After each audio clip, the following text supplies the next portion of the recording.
بسم الله الرحمن الرحيم. عن أنس رضي الله عنه قال سألت النبي صلى الله عليه وسلم أن يشفع لي يوم القيامة فقال أنا فاعل. قلت يا رسول الله فأين أطلبك؟ قال اطلبني أول ما تطلبني على الصراط.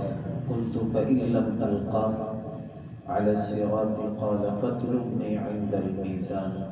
قلت فإن لم ألقك عند الميزان قال فاطلبني عند الحوض فإني لا أخطئ هذه ثلاث المواطن. رواہ الترمذی۔ آج کی جو حدیث مبارکہ ہے اس کا عنوان ہے کہ کل قیامت کے دن حضور صلی اللہ علیہ وسلم کہاں ہوں گے۔ حضرت انس رضی اللہ تعالی عنہ فرماتے ہیں، یہ حضور کے خادم تھے، خود فرماتے ہیں کہ میں نے اللہ کے نبی کی 10 سال خدمت کی ہے۔ تو ایک دن کہتے ہیں کہ میں نے اللہ کے نبی صلی اللہ علیہ وسلم سے عرض کیا کہ قیامت کے روز آپ میری سفارش فرمائیے گا۔ اللہ کے نبی سے عرض کیا، آپ نے فرمایا فاعل، ضرور میں یہ تمہارا کام کروں گا، تمہاری سفارش کروں گا۔ پھر کہتے ہیں میں نے کہا یا رسول اللہ فَأَيْنَ أَطْلُبُكَ، کہ اگر میں کل قیامت کے دن آپ سے ملنا چاہوں تو کہاں ملوں آپ کو، آپ کہاں ہوں گے؟ تو اللہ کے نبی نے 3 جگہ بتائیں۔ فرمایا اطلبنی اول ما تطلبنی علی الصراط، کہ پہلی جگہ اگر تم کل قیامت کے دن مجھے تلاش کرنا چاہو تو دیکھنا کہ میں پل صراط پر ہوں گا۔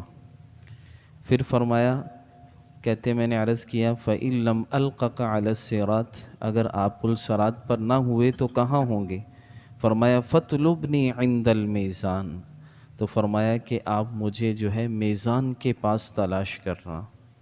میں نے عرض کیا اگر میزان کے پاس بھی نہ پاؤں تو پھر کہاں تلاش کروں؟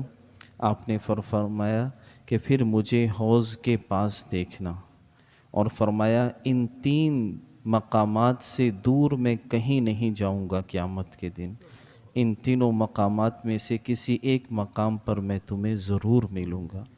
یہ اللہ کے نبی، ایک بات تو اس حدیث سے یہ ثابت ہوئی کہ اللہ کے نبی سے آخرت کی شفاعت جو ہے ایسی چیز ہے جس کی رسول اللہ صلی اللہ علیہ وسلم سے درخواست کی جا سکتی ہے۔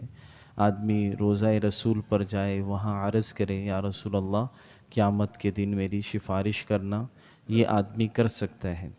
اور اس حدیث میں آپ نے صرف حضرت انس کو نہیں بلکہ جتنے بھی شفاعت کے جو حاجت مند ہیں سب کے لیے اللہ کے نبی نے اپنے ملنے کے یہ 3 پتے بتلائے ہیں۔ اور یاد رکھیے اللہ کے نبی پل صراط پر جو کھڑے ہوں گے وہ گزرنے کے لیے نہیں کھڑے ہوں گے، بلکہ اس لیے کھڑے ہوں گے جب حضور کی امت کے گناہ گاروں کے قدم ڈگمگائیں گے تو وہ اللہ سے دعا کر کے ان کو پار لگوائیں گے۔ اور جو فرمایا کہ میں میزان پر جہاں اعمال تلیں گے وہاں کھڑا ہوں گا، تو اس کا کیا مطلب ہے؟ اپنی باری کے لیے نہیں کھڑے ہوں گے اللہ کے نبی، بلکہ جن امتیوں گناہ گاروں کے جو ہے نیکیاں کم پڑیں گی، گناہ زیادہ ہوں گے، پھر اس موقع پر اللہ کے نبی سفارش کریں گے۔ اور تیسرا حوض کے بارے میں آپ نے فرمایا، حوض پر اپنے نبی حضور صلی اللہ علیہ وسلم جو امتی اللہ کے نبی سے سچی محبت کر کے گئے، آپ کی سنتوں پر زندگی گزار کے گئے، آپ نے فرمایا میں ان کے استقبال کے لیے کھڑا ہوں گا کہ اپنے ہاتھوں سے ان کو جو ہے حوض کوثر کا پانی پلاؤں۔ تو دیکھیے میرے محترم عزیز دوستو، اللہ کے نبی کے ہم پر کتنے احسانات ہیں۔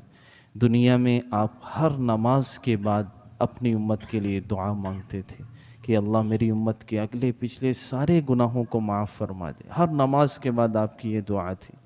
اور اللہ کے نبی دنیا سے جا رہے ہیں، آخری وقت میں بھی آپ جو ہے اپنا نہیں سوال کیا، اپنے اہل بیت کا نہیں، حسن حسین کا نہیں، سوال تھا تو یہ تھا کہ میرے بعد میری امت کا کیا حال ہوگا۔